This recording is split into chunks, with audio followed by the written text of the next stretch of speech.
وہ اگلے دن تقریباً 10 بجے سیدہ اماں کے گھر آئے۔ امامہ کا مسکراتا مطمئن چہرہ دیکھ کر فوری رد عمل یہ ہوا کہ انہوں نے نہ صرف سالار کے سلام کا جواب دیا بلکہ اس کے سر پر پیار دیتے ہوئے اس کا ماتھا بھی چوما۔ یہ سب لے کر جانا ہے۔ وہ اسے اپنے کمرے میں لائی تھی۔ وہاں کتابوں کی 2 الماریاں تھیں اور ان میں تقریباً 300-400 کتابیں تھیں۔ یہ بکس؟ سالار نے ہاتھ کے اشارے سے پوچھا۔ نہیں، یہ ایزل، کینوس اور پینٹنگ کا سارا سامان بھی۔ امامہ نے کمرے میں ایک دیوار کے ساتھ پڑے پینٹنگ کے سامان اور کچھ ادھوری پینٹنگز کی طرف اشارہ کیا۔ یہ یہ سب کچھ زیادہ نہیں ہے؟ بکس ہی تقریباً 2 کارٹن میں آئیں گے۔ یہ سب کچھ زیادہ نہیں ہے؟ بکس ہی تقریباً 2 کارٹن میں آئیں گی۔ سالار نے ان کتابوں کو دیکھتے ہوئے اندازہ لگایا۔ نہیں، یہ اتنی ہی بکس نہیں ہیں، اور بھی ہیں، امامہ نے کہا۔ اس نے اپنا دوپٹہ اتار کر بیڈ پر رکھا اور پھر گھٹنوں کے بل کارپٹ پر بیٹھتے ہوئے بیڈ کے نیچے ایک کارٹن کھینچنا شروع کیا۔ ٹھہرو، میں نکالتا ہوں۔ سالار نے اسے روکا اور خود جھک کر اس کارٹن کو کھینچنے لگا۔ بیڈ کے نیچے جتنے بھی ڈبے ہیں وہ سارے نکال لو، ان سب میں بکس ہیں، امامہ نے اسے ہدایت دی۔ سالار نے جھک کر بیڈ کے نیچے دیکھا۔ وہاں مختلف سائزز کے کم از کم 7-8 ڈبے موجود تھے۔ وہ ایک کے بعد ایک ڈبہ نکالتا گیا۔ بس؟ اس نے کھڑے ہوتے ہوئے اور ہاتھ جھاڑتے ہوئے امامہ سے پوچھا۔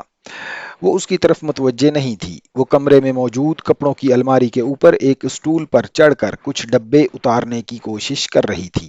سالار نے ایک بار پھر اسے ہٹا کر خود وہ ڈبے نیچے اتارے۔ اس کا خیال تھا کہ یہ کتابوں کی آخری کھیپ ہے، کیونکہ کمرے میں اسے ڈبہ رکھنے کی کوئی اور جگہ نظر نہیں آئی۔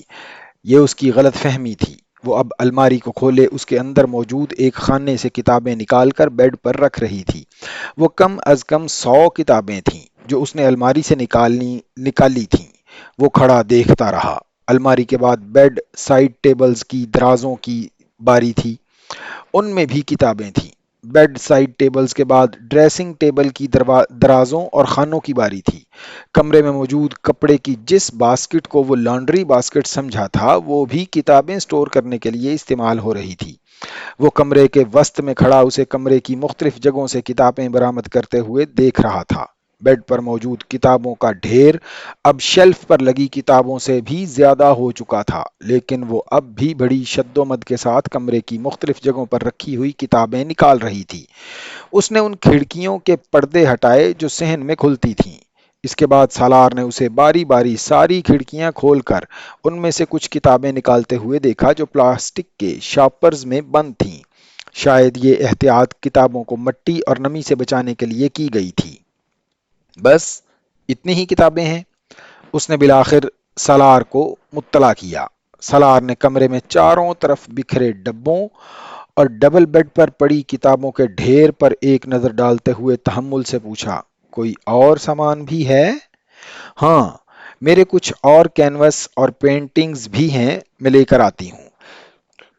وہ اس کے جواب کا انتظار کیے بغیر کمرے سے نکل گئی۔ سالار نے ڈبل بیڈ پر پڑی کتابوں کے ڈھیر سے ایک کتاب اٹھائی۔ وہ ایک ناول تھا، گھٹیا رومانس لکھنے والے ایک بہت ہی مشہور امریکن رائٹر کا ناول۔ اس نے ٹائٹل پر نظر ڈالی اور بے اختیار اس کے چہرے پر ایک مسکراہٹ آئی۔